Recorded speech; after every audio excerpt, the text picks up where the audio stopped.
Welcome to Stories Podcast. I'm your host, Amanda Weldin. Today's story is called Grahamquackers, an adaptation of a French fable written for you by Daniel Hinds. Thanks! Enjoy the episode. Grahamquackers. Once upon a time, there was a duck named Grahamquackers. He was a little duck with a little brain, but he had big, fluffy feathers and a whole lot of luck. He lived in a little hollow where the river met the lake and would waddle around singing to himself all day long. Quack, quack, quack, water off my back. One day, while he was pecking out by the river, Grahamquackers happened upon a golden coin. It was shiny and new and must have been dropped by someone very important and very, very rich. It gleamed in the sun, brighter than a buttercup, and the little duck knew right away that it was terribly valuable. Grahamquackers picked the shiny coin up in his beak and carried it back to his house. He wasn't sure yet what he wanted to spend it on, but he was sure he was excited to use his new fortune. Unfortunately, he never got the chance. The next day, the king's tax collectors came around. They'd never visited the little hollow where the river met the lake before, but the king was a greedy sort. He collected taxes again and again from everyone, to the point where they could barely afford the food to feed their families. All over the land, it was said that if you made a gold piece, the king would snatch it faster than you could spend it. "Bonjour, Monsieur Duck," they called. "We've come to collect the royal taxes. Give us that golden coin, and we'll be on the way." "Royal taxes?" quacked Grahamquackers. "What are royal taxes for?" "Well," said the taxmen, "taxes pay for things like roads and schools. Why, with a gold coin like yours, we could get you a nice road from here into town, and we could build a little schoolhouse so you could learn. Wouldn't that be something?" "Wow," said the little duck. He imagined himself waddling down a new road into a new school, and he found it very much to his liking. "Okay then, I'm happy to help pay for those things. Here's the gold coin." The taxmen thanked him and left. Grahamquackers went about his business, waiting for the road and the school to be built, but a month passed with no sign. And another month, and a year, and another year after that. Finally, the little duck was tired of waiting. He'd heard rumors that the king was hoarding all the money, keeping it for himself. If that was true, and Grahamquackers wasn't going to get the road or the school that he'd been promised, then he'd get back that gold coin. "Quack, quack, quack," he said. "I'm off to get my money back." And so he went, leaving the hollow where the river met the lake and heading towards the king's castle. He soon found himself in a grassy field, full of sun and birdsong. "Quack, quack, quack, I'm off to get my money back." "Oh, hello there," said a fox, stalking out from behind the grass. "Have you come to be my supper?" "Nope, sorry, not today," said Grahamquackers, too busy to be threatened. "I'm going to see the king about his taxes. I'm off to get my money back." "Oh, greedy king," said the fox. "Can I come with you? I had 2 nickels and they billed me a dime. They said it was for a library where I'd get to read all the books I want, but it's been years and there's no library. I'd like to get my money back too." "Of course," said the little duck. "The more the merrier." Off they walked together. "Quack, quack, quack, I'm off to get my money back." And the fox added, "Ruff, ruff, ruff, I'm going to get my stuff." Together, they crossed onto a rickety wooden bridge.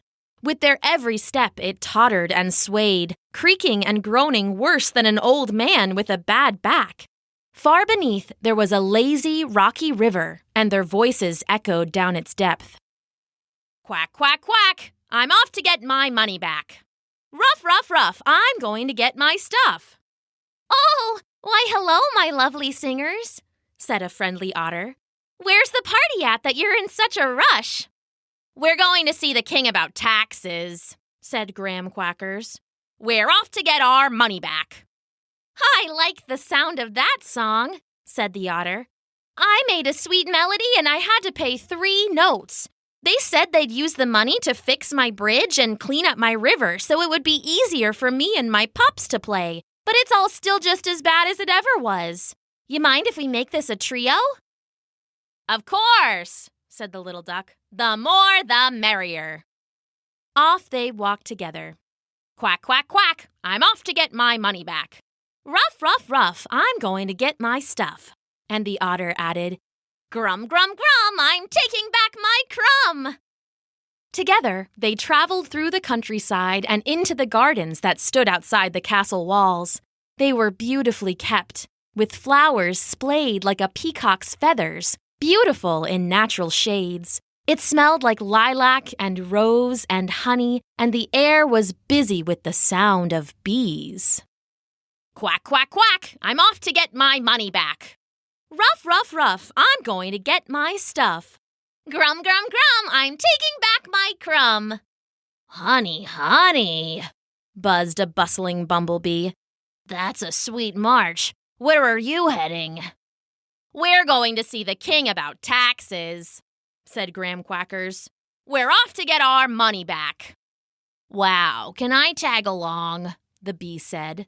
"Last spring, the taxmen took a whole hive full of honey. They said they'd do something about the smoke from all the factories that's making it hard for me to breathe, but I think it's gotten even worse. I'd like to spread some of that sugar back around here." "Of course," said the little duck. "The more the merrier." Off they walked together. "Quack, quack, quack, I'm off to get my money back." "Ruff, ruff, ruff, I'm going to get my stuff." "Grum, grum, grum, I'm taking back my crumb." And the bee added, "Buzz, buzz, buzz, the king steals, he does." And before they knew it, Grahamquackers found himself inside the castle and in front of the king. The old man sat on a golden throne, itself surrounded by piles of golden coins, globs of gold in golden goblets, gold shining raw and rare, and gold studded with precious gems. The king was like an old dragon perched on his hoard, and his brutal-looking guards scowled in every corner. "Sire, you have a caller from the commons," announced a well-buttoned page. "Mes colères," grumbled the king. "Who are they? Have they got any gold?" "Well, sire, it's a duck and he's, The page trailed off, licking his lips. "A duck and his, accomplices." "A duck?" asked the king, eyebrows raised. He leaned back in his throne, getting comfortable. "Could be entertaining. Send them here." The guards parted and Grahamquackers was pushed forwards. The others held back at the door. The little duck waddled ahead bravely. "Quack, quack, quack, I'm here to get my money back," said the duck. The king laughed and laughed, but the little duck was undeterred. "Quack, quack, quack, I'm here to get my money back." "Money back?" said the king, realizing it wasn't a joke. "I'm afraid I can spare your money back. All the taxes must be kept." "What about my road?" said Grahamquackers. "What about my school? When you took our money, you told us you'd build libraries and fix bridges and clean the rivers and the air, but you haven't done any of that. You aren't using the taxes like you promised, so we want our money back." At the back of the room, the little duck's friends agreed. And they weren't the only ones. Other people, sick of being taken advantage of by the king, muttered their agreement as well. Hearing that, the king knew he had to put a stop to this duck before he got out of hand. "Guards," he called, "put this duck in with my fighting hens, and let them take care of the problem." The king's guards grabbed the little duck and carried him outside to the fighting hens.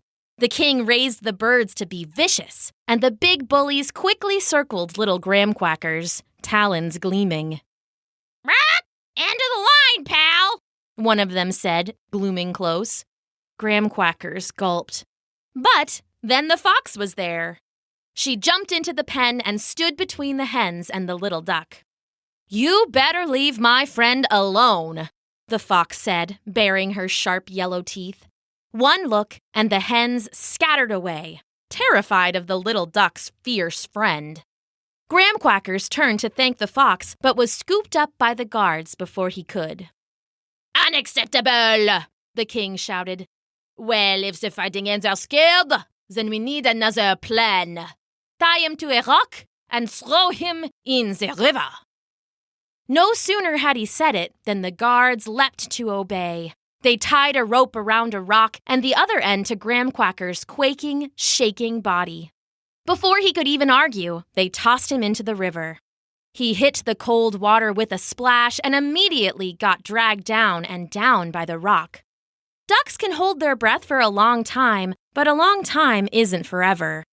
Soon, Grahamquackers felt his chest tighten and his lungs screamed out for a breath.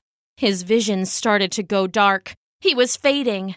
Just when he thought he couldn't hold on for a second longer, Grahamquackers found himself rushing up and up. In a second, he burst free of the water and tumbled onto the shore. As he gasped in deep breaths, the otter roared and splashed up next to him. She snapped the rope with one big foot and helped the little duck get free. Grahamquackers turned to thank her for lifting him out of the water, but the king saw him being saved again, and now he was in a rage. "Enough! I say enough!" the king screamed as all the followers grumbled support for the poor duck. "Bring the little wretch here, and I'll end him myself." The guards scooped the little duck off the shore, scaring away the otter with their spears. They brought the duck before the king and laid him down, coughing and quaking and shaking and sputtering. The king stood and picked up Grahamquackers by the neck. "You dare question my taxes!" he shrieked, gesturing at his golden pile. "You think you can do better?" He gestured at his golden throne. "Let's see how you like the seat then!" He threw Grahamquackers onto the hard golden throne, where the little duck let out a weak quack. The king stomped back over and loomed above him. "No more talk of taxes!" he shrieked. "And no more duck! He's getting sat on! Right now!" The king started to sit, planning to crush poor Grahamquackers, but then there was a buzz. With a lazy flutter of wings, the bee flew out of the little duck's feathers. He whirled up and stung the king on the easiest available target, which happened to be the monarch's big, greedy rump. "Ah!" the king hollered, jumping up, stinger still stuck. He stumbled away and started shouting at the guards. "Enough! Raise the taxes again! Throw this duck and his friends in the dungeon! Do it now!" Quack, quack. "What was that?" the king whirled. Quack, quack. It was coming from Grahamquackers, still slumped on the throne. He had been attacked and thrown and waterlogged and knocked about, but still he didn't give up. Quack, quack. "I want my money back." "No! Stop him!" The king ran up to a guard and shook them, but they pushed him away. All around him, the crowd started to chant. "Quack! Quack! Quack! Quack! The dungeons! The dungeons for all of you!" Quack! Quack! The crowd, tired of the taxes, tired of no schools, tired of no roads, tired of the greed, tired of the king himself, chanted louder. "Quack! Quack! Quack! Quack! Quack!" They came together and overpowered the guards, sweeping to the throne and grabbing the king. "No! Let me go!" The people, working all together now, took the king and carried him to the dungeon. Quack! Quack! Once he was locked up, they took the gold and used it for what was promised. They built big schools to teach in and roads to get there on. They built hospitals for healing and libraries for learning. They paid for police to keep them safe and firefighters to be on alert. They let Grahamquackers stay on the throne until he was recovered, declaring the brave little duck a hero and an inspiration. They also offered him a permanent job in the new government, but Grahamquackers didn't want it. Instead, the little duck said goodbye to all his new friends and headed home. That night, he slept soundly in his bed, feather, of course, and first thing in the morning, he walked down the road and enrolled himself in school. And Grahamquackers the duck lived happily ever after. The end.